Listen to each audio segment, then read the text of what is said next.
Okay, let's get started. So hi everybody. Thank you for joining us today. My name is Inbar Yagor. I am the Director of Content and Product Marketing at Lucia. We've got a super exciting panel for you today. I promise you there will not be slides, there will be a conversation. And I'll be introducing the panelists shortly. I'll just go quickly and run through the agenda for today. And just a couple of quick notes on what buying signals are, what is intent data, right? So I'm gonna just do that so we're all on the same page. Then we'll open up the panel to discussion. And then obviously at the end, we're gonna try to save at least 10 to 15 minutes of questions. In general, if you have any questions, there's a chat going on. There's also a Q&A section. Feel free to leave anything there. We will try to get to all of them before the end of this panel. There'll also be some polls. So I hope you guys can be active participants here. So let's just quickly talk about what buying signals are. What is intent data, right? Intent data basically tells you what companies are searching specifically for what you offer, right? So it shows you who is in market, because at any given time of your total addressable market, only about 15% of buyers are actually in market and are willing to buy. And so what intent does is it gives you the right signals to reach out to the people who are actively in market and go from a spray and pray motion that doesn't really necessarily bring the best results to what we call warm outbound, which is reaching out to the right people at the right time when it's absolutely fully relevant. It lets you personalize, it lets you prioritize outreach, it helps you find more effective opportunities. And that's a big thing that we're going to talk about today. In general, we know intent is amazing for business results. We've seen major increases in ROI that's across our customers, but also at Lucia. Because we've been using intent data for quite a while now. And that is basically it. Let's get this show on the road. So I'm going to stop sharing and I'm going to welcome in our panelists. All please feel free to unmute and say hello. We've got two amazing people from Bombora with us today and a member of the Lucia team as well to talk. So I'd love for you all to tell everybody a little bit about what Bombora does and tell a little bit about yourself. Same with Lucia. Let's start with the Bombora side though. Joe, why don't you take it away and tell us a little bit about yourself? Thank you, Inbar. I'm so honored to be here with you today. My name is Johanna Reyes. I actually go by Joe.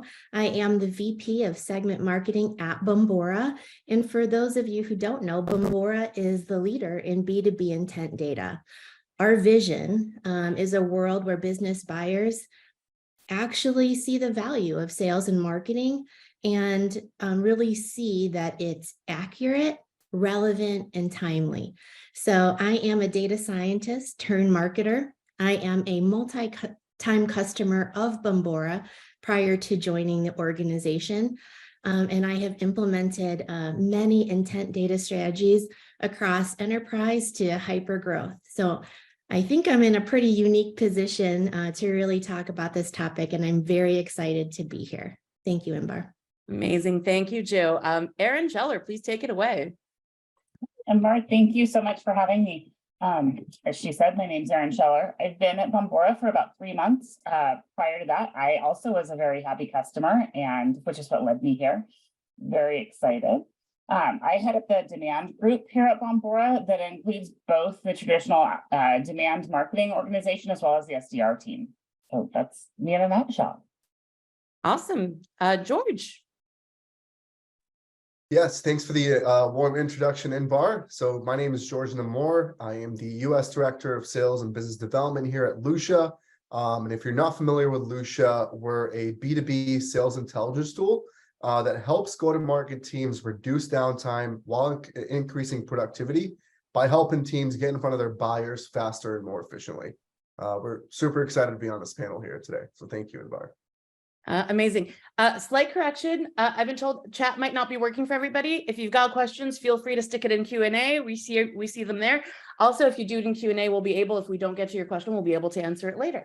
So just a quick operational note. Okay, so I want to start by actually asking the people who are viewing us right now about what they're doing in terms of using intent data. And so I put this poll up live for everybody. If your organization is using intent data, we'd love to hear how you're using it. I'm going to leave this up for a few seconds just to give everybody a chance to answer, and then we'll start with that. Right? That'll be our first kind of topic of conversation. So let's give it another second. I see that a lot of people are really using it for identifying accounts, which is obviously a really great use case. Personalizing outreach we found to be really effective, and prioritization is also something that we at Lucia have done quite a bit. So I know George has a lot to say about that. So I'm going to end the poll now, and let's see where we are with everybody.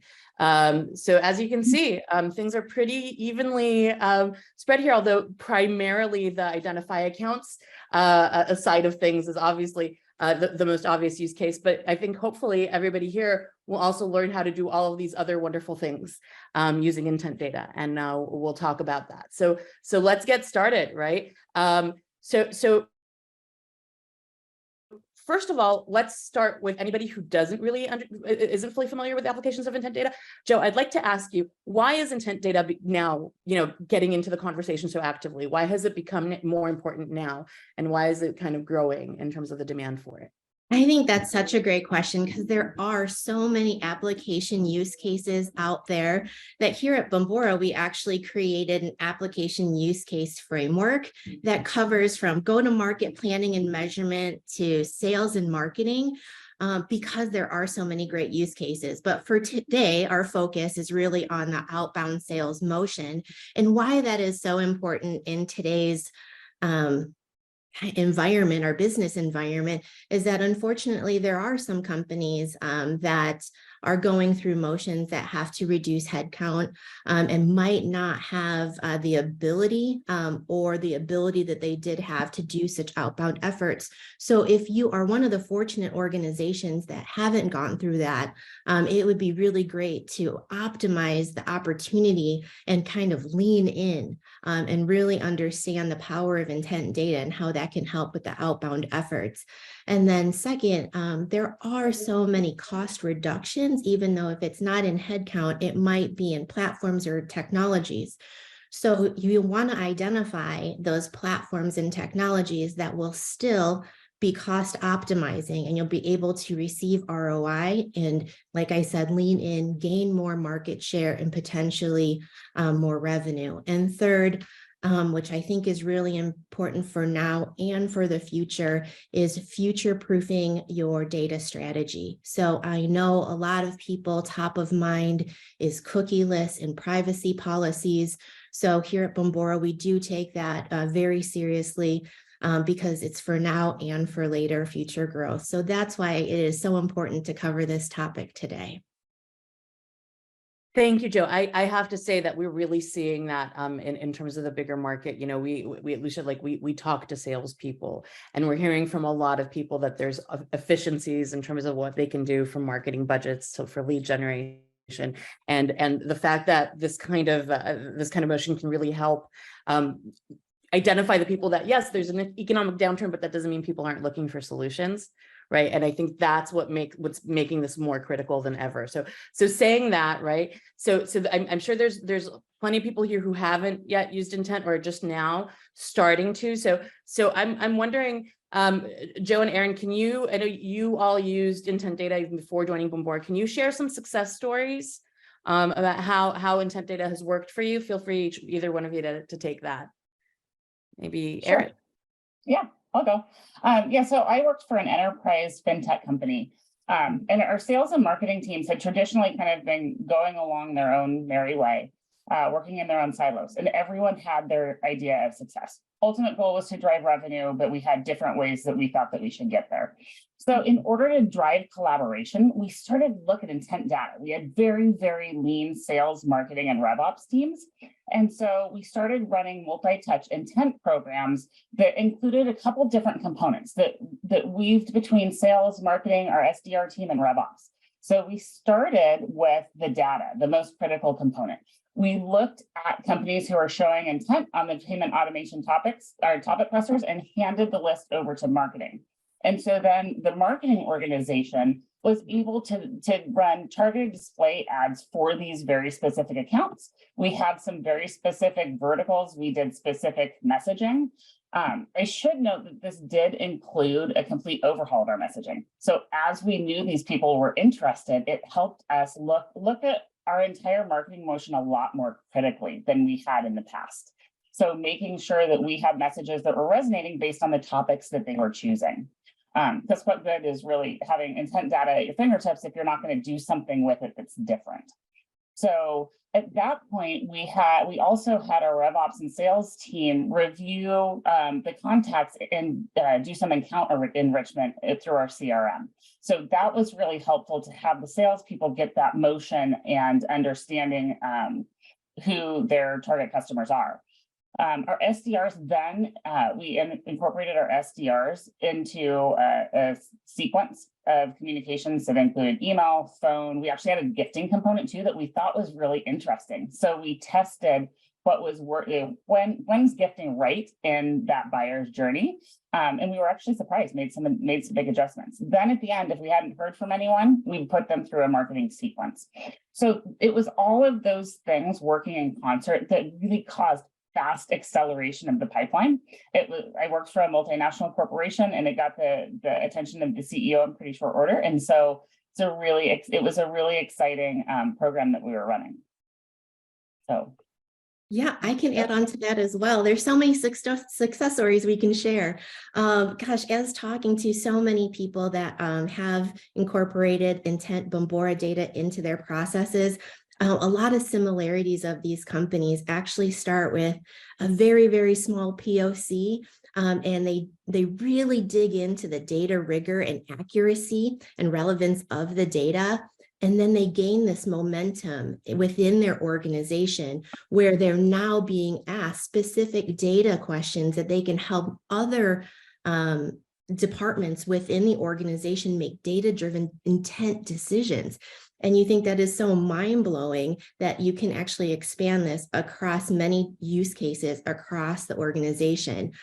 So that is where the success I have seen, where there is this pattern where they actually start small and then actually become a market leader in their industry because of how they're using intent data. And, there are some success stories for your hyper growth companies as well. As I worked with some hyper growth companies, some of their products were new to market, or they were trying to be the disruptor in the marketplace. However, they were lacking, closed won data. They were actually lacking some data to do some predictive modeling.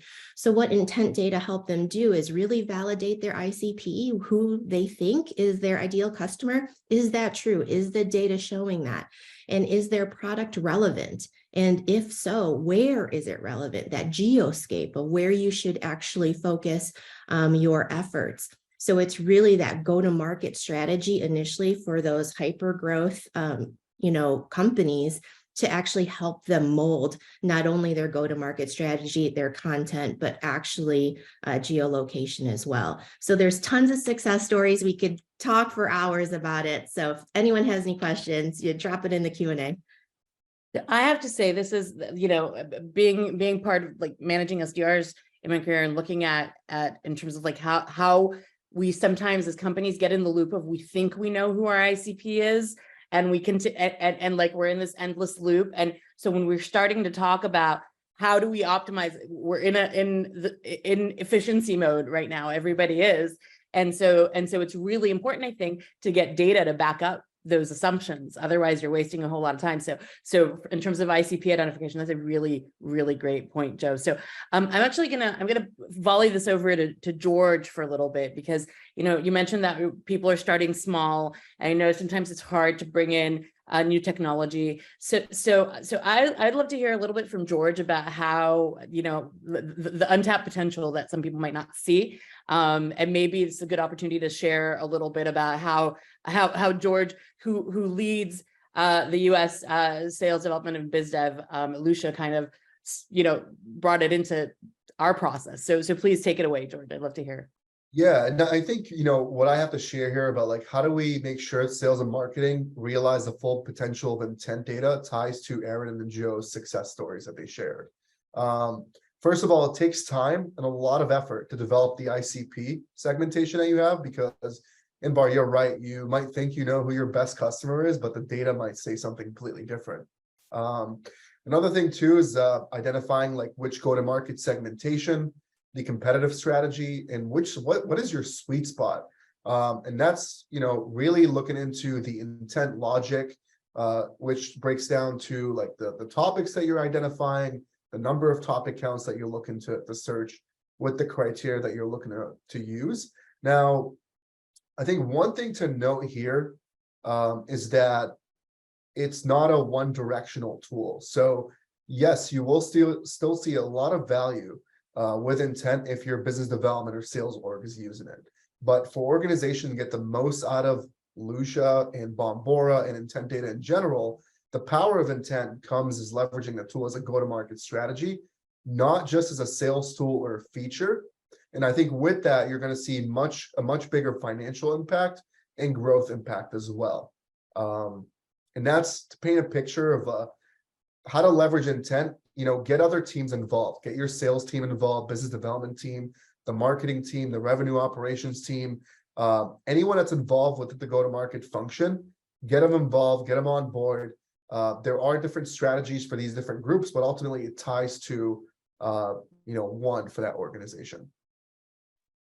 Thanks, George. I'm going to put you on the spot for a second, and I'm sorry to do that, but I think it's really interesting for the people who are here and listening. I know there's a lot of people who use Lucia who are on here or may not spend a lot of their time doing outreach, and I think that the things that you've done with Lucia's biz dev and sales dev orgs with using intent data are amazing. And I'd love for you to just take 2 minutes and tell us a little bit about how you did that, how you implemented and what the results were. Because I think it's a great practical case study. Yeah, thank you. And if I was to take credit for it, I'd be lying to you. So I think it's first and foremost, we had a ton of collaboration with everybody that's, tied to our funnel at Lucia. So anyone tied to a customer journey. So I think, first of all, we did a lot of planning with our marketing team, our growth team, revenue operations team.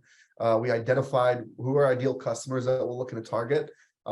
Granted, it's not perfect, right? There's month over month improvements that we're doing. And one of the things that we're looking into now is actually reducing the volume and improving the quality of leads, because we found out that we're actually creating way too many target accounts for our reps. So how we're leveraging intent data today is to help us with account segmentations and to help us with account prioritization, really. So we're taking our highest scoring leads and our leads with the highest number of topic counts. And those are strategically worked by our cold business development team, while sending out our lower scored companies for our marketing team for account-based marketing campaigns.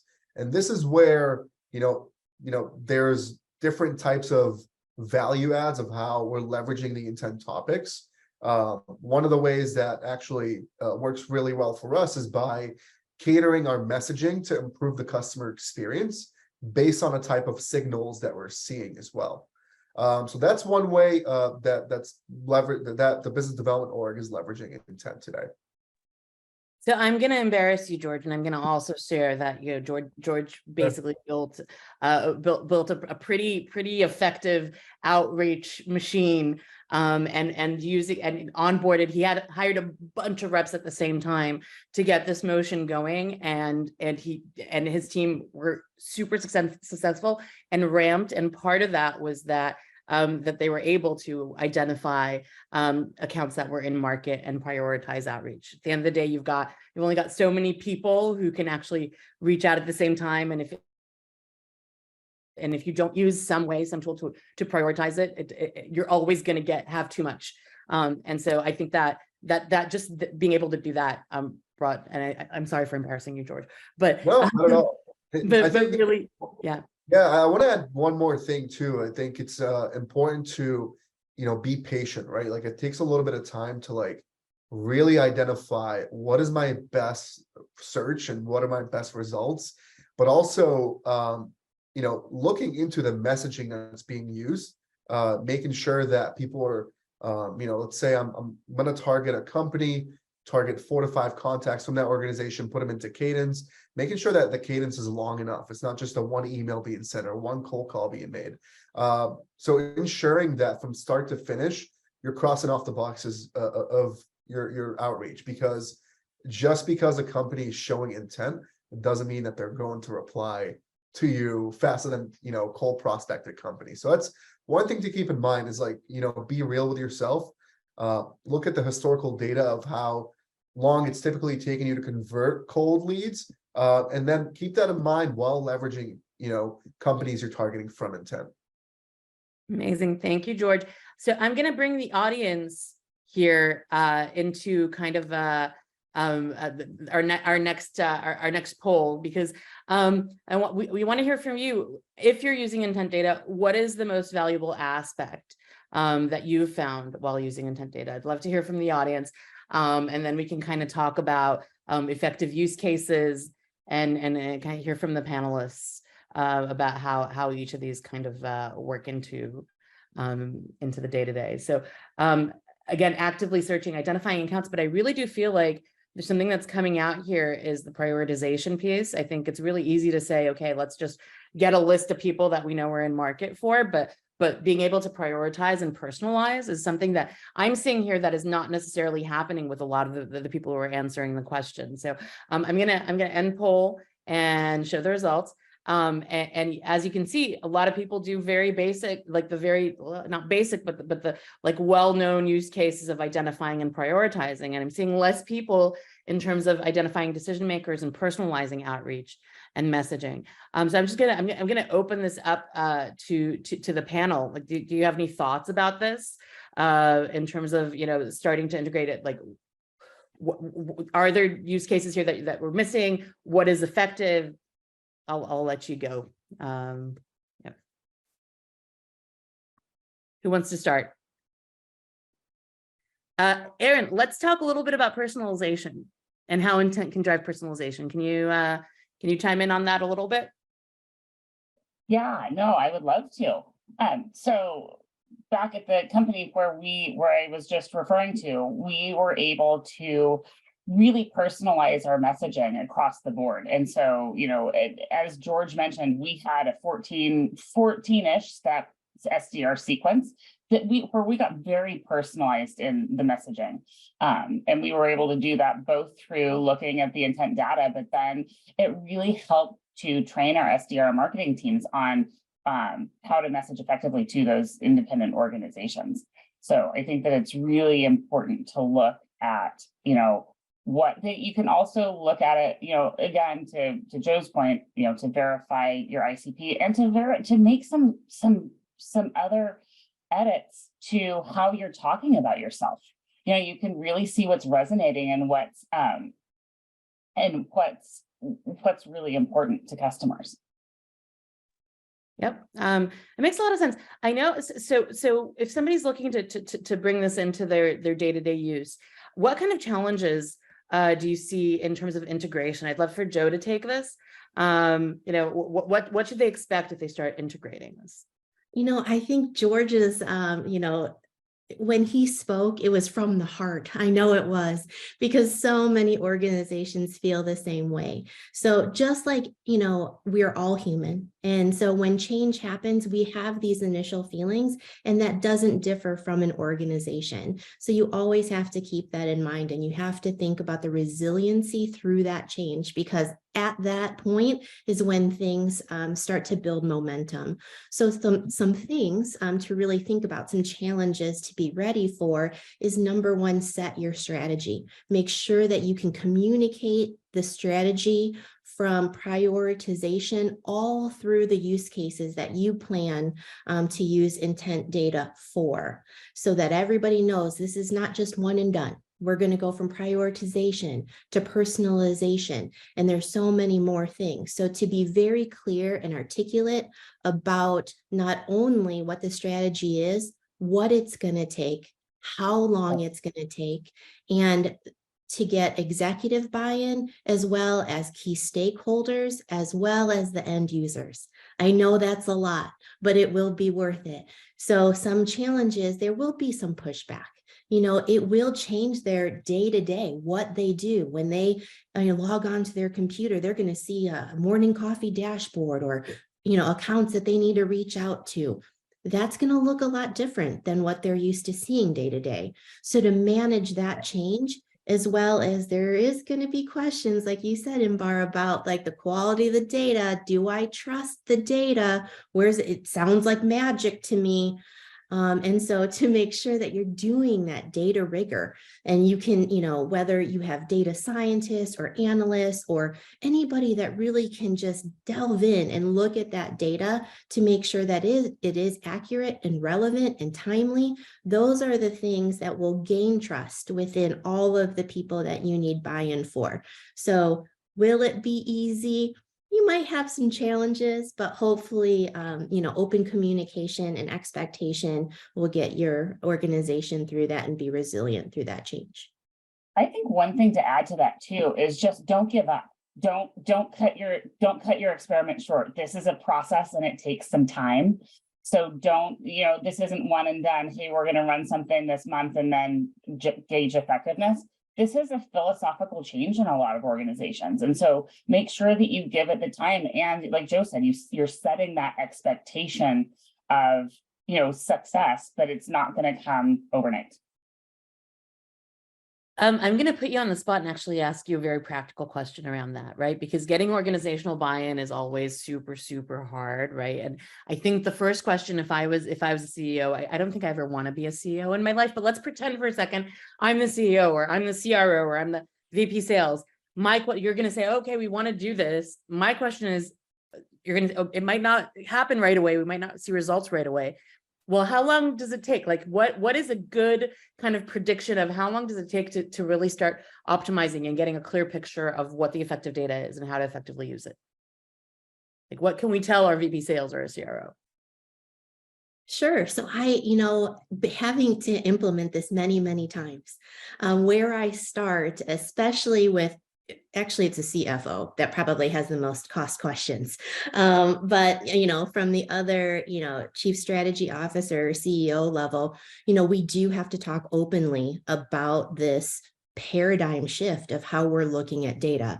A lot of people have that buzzword that we are a data-driven company and have a data-driven strategy. And so this is what you lean in on. And when I talk about being able to show the progression of what your strategy is, so yeah, start small, start with a POC with prioritization. It seems like 50% of people on this call have done that. And it's gaining that momentum to say, hey, you know what, we can do this very simple use case prioritization, and here's the ROI. And then you start building upon that, and then the ROI just increases. So that is the strategy, is to prove the very simple use cases to be able to grow it larger into the organization. That's how you get buy-in from the C-level. I know it does take a long time to see the enormous impact that it has, but if you can show all of the wins all along the way, that is what gets the C-level intrigued and bought in. Nice. So actually, Joe, you made a really good point. A lot of people on this call have been using intent data to prioritize. So let's I hate to sound so cheesy, but let's look outside the box for a second. And I'd love to hear from all three of you if there are like unique ways, apart from the general, these are the 4 ways you use intent. Are there unique ways that you've seen that have been effective in terms of using intent data? Yeah, whoever wants to go first, please chime in. I can go first.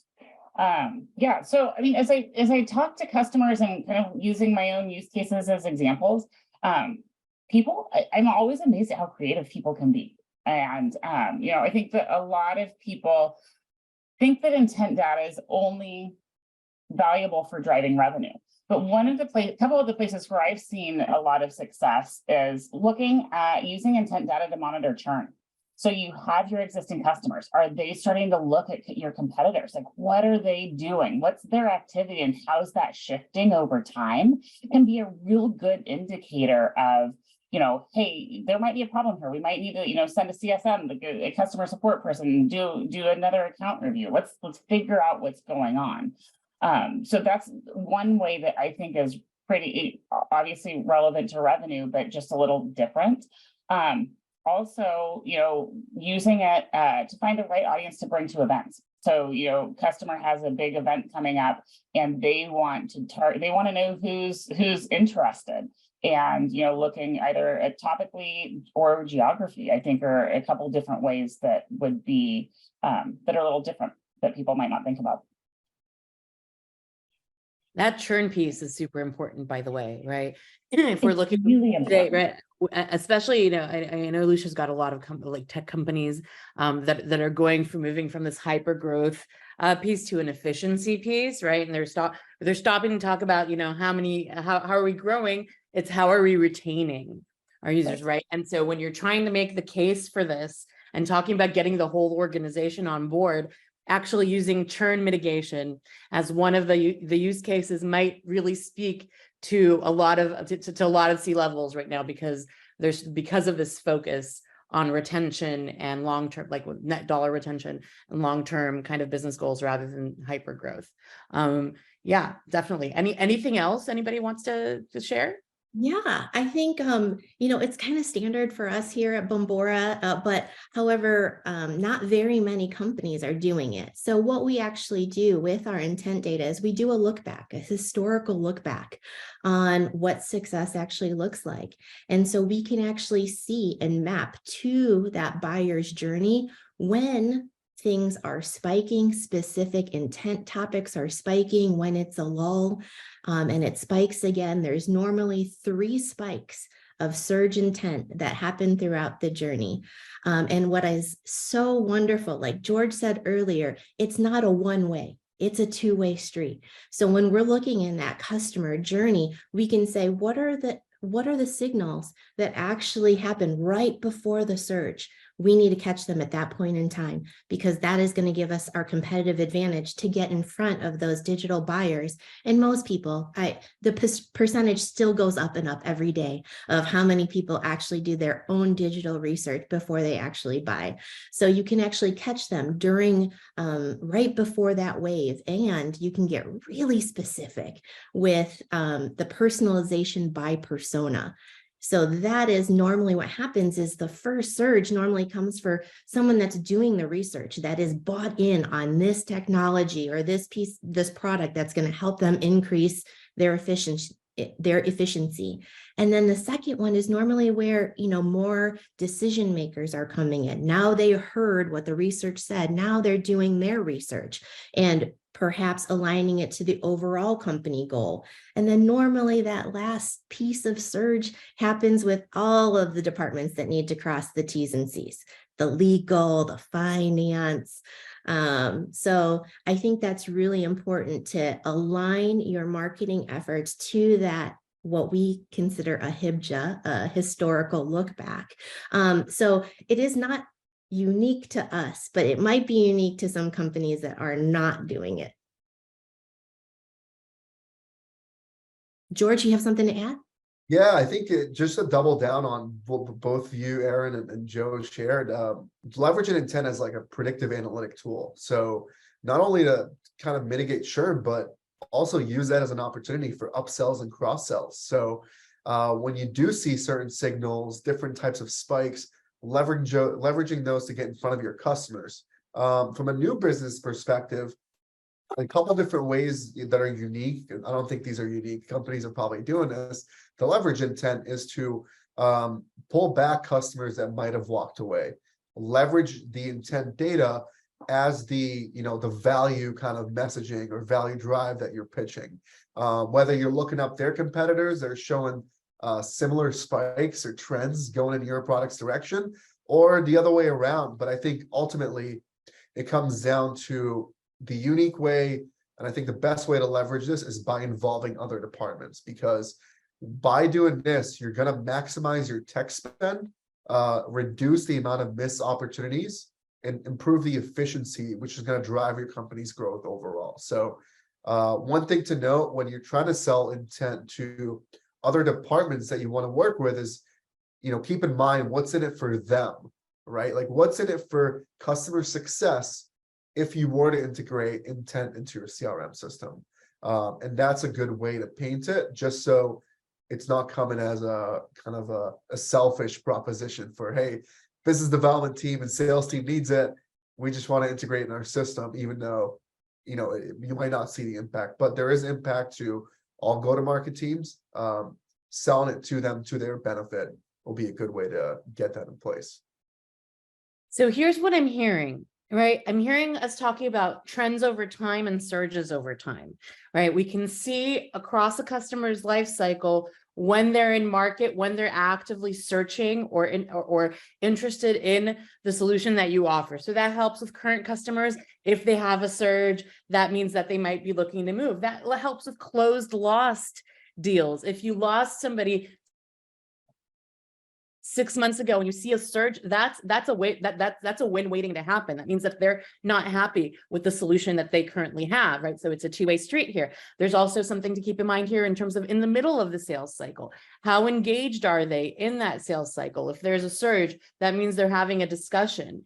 And so especially from what I'm seeing here, people, especially with long sales cycles, right? Because some companies have like maybe a month or two, and then maybe it's not as easy to catch. But if you've got a 6 months, or and there are plenty of companies that do, they have like a 3 to 6 month buying cycle. If it's a big deal size, it really helps you kind of track the engagement level of the accounts that you're working with, right? Did I miss anything? Awesome. Okay, so I always like to leave quite a bit of time for questions. So I'm gonna actually launch the last poll that I'd love for everybody who's viewing us today to kind of answer, because I want us to share what we want people to take away from this, but we want to hear from you. What are the things that you've learned, and what's new here that you're gonna take away from this, and then I'd love to give it over to the panel. So we'll give everybody a second here to say what they've come with. I can tell you that I never thought about the trend piece as deeply as from this conversation. I mean, there's a difference between like understanding it and like understanding it. And so I think that I got a lot of clarity from that. Okay, so yeah, I think everybody's answered. So identifying new target accounts, but overall, everybody's taking away prioritize and focus, right? When we're talking about efficiency. So am I sharing results? Everybody can see it. Fantastic. So yeah, everybody's talking about prioritizing, a little bit about personalization, upsell, cross-sell. That really resonated with me. So panelists, let's go to you. What do you want everybody to take away from today? Joe. Sure. My key takeaway is that, really look at your data, your intent data. You really need to, if you're going to double down on this strategy, you got to make sure that you have quality data. So I believe intent data is a mix of art and science. So when we say art, I mean accuracy, relevance, and timeliness. So I will pass it to Erin. Awesome. So yeah, as companies are moving to do more with less, stretching their resources, need to look from the inside out. Make sure that you're collaborating with groups and getting that buy-in, and using that intent data in a collaborative way. So, across the, marketing, sales, support, all of the organizations come together and help drive that revenue by leveraging the data. Yeah, George? Yeah, I think my key takeaway is the cost of inaction is greater than the investment in intent data. That's one thing to highlight. The what you can expect from intent and leveraging intent is a financial impact, a positive one for sure, especially if you involve multiple departments, then you have different key stakeholders relying on it, and the company will have to think twice about removing that tech, especially in times like this where the talk of the week and talk of the year has been efficiency optimization, and like reducing spend that's not bringing us back in ROI. Another thing too that you can see from leveraging intent is the improvement in employee efficiency by having your reps and go-to-market teams focus on the right accounts that they should be going after right now. And overall, with that being said, and the improvement in like better sales processes, better effective messaging, improved customer experience, you will see growth, positive growth impact over time. But do keep in mind, like, be patient, right? It does take time to develop that sweet spot, your ICP, and you have to tie that along into your go-to-market goals and strategy. Okay, so here's my thing is I think that with the way the market is right now, if you're not implementing this, your competitors probably are, right? And so you're better off being the first to do this rather than being late to the party, because everybody is starting to speak with this as an additional layer, because you have to when you start talking about efficiency. And so I think that one of the things that everybody should probably take away is, if you're not yet doing this, you probably should start, because your competitors probably are or are looking to do that, right?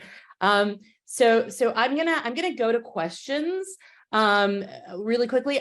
Just a quick sort of operational one that I'm seeing coming up here.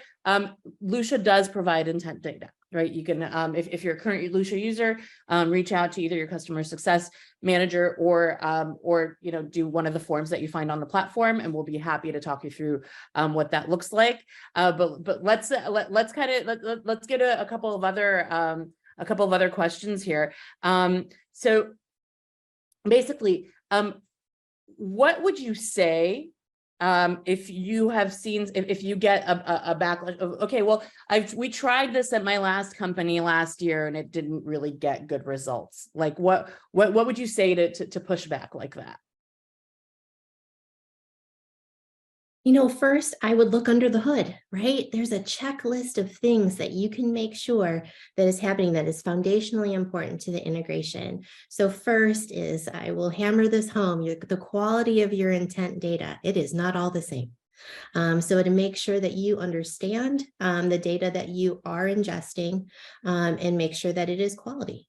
Second is very basic. Are you making the data easily accessible for the people who are actually going to execute on it? That's really important. You got to get it in the right hands. And not only does it have to get in the right hands, but number 3 is the follow-up there. Is the personalization there? And those are just some really basic things that you can look under the hood and say, is this happening? There are some more advanced techniques that we can talk about, but I would say start foundationally. Make sure that you're, going down your checklist and making sure that that integration and that the 45 days of integration and, the few weeks after of the optimization of the topics of the clusters are really working on your behalf. And I think that, that's all absolutely correct and accurate. And I think that one point to just kind of double down on too is that internal education component. So we can create the best intent system, but if the salespeople don't know how to use it, or the marketing people don't know how to use it, and it's just an extra field in Salesforce or in your CRM, then that's something that needs to be looked at too. So I agree with Joe. Like, it is look at the foundational elements. It's really, really important. So I've got a couple of questions here about what to do with smaller companies. And so if you're in a smaller startup where budget is an issue, what is a good ROI case to make in that case? Joe? Sure. Sure. For small companies, you know what? That's almost like the easiest thing, because ROI is probably not that hard to achieve. You probably have a baseline of what it is, and the integration, if you are a smaller company, you probably can talk to a lot more people across the process and get their buy-in.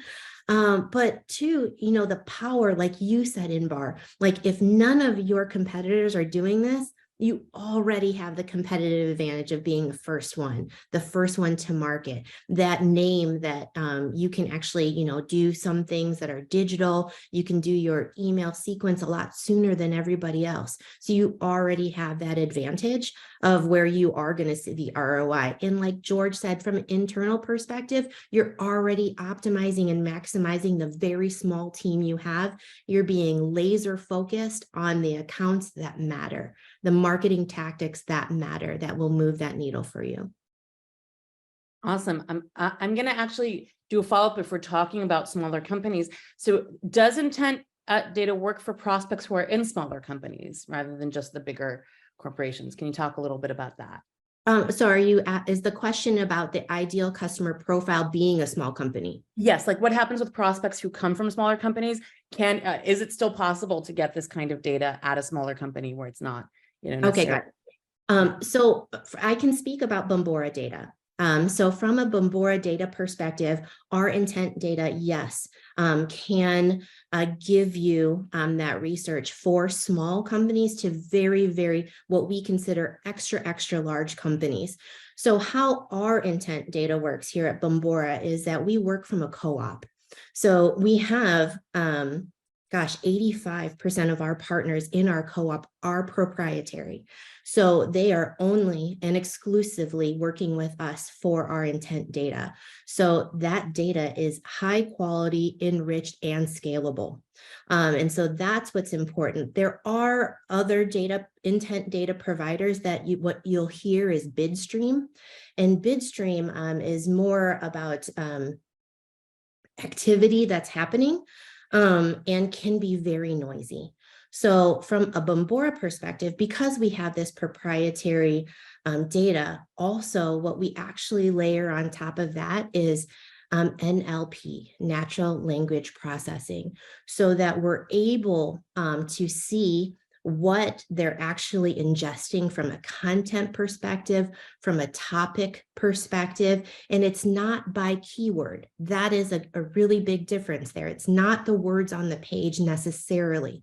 It is understanding what that article is about or that white paper is about that person is ingesting. And then we're able to follow that journey so that we can actually see the topics, and what you'll hear is topics and clusters. And that's how we actually set our taxonomy up so that you can really personalize the types of companies you want to go after. So you will select the size of company, whether it be employee size, if that's what you're asking, and or revenue size. You can do it by geography, by certain locations. You then put in the topics and clusters that is most pertinent to your products and services. So the short answer is yes, you can target small companies with our data. So from small companies to big companies, there's a question here about if you can give a couple, like maybe like a practical example about how like a more of an enterprise services company can leverage intent data, rather like more consulting, not necessarily software, selling to big companies. What do you think is a good way of leveraging this type of data? Sure. Well, we do this every day.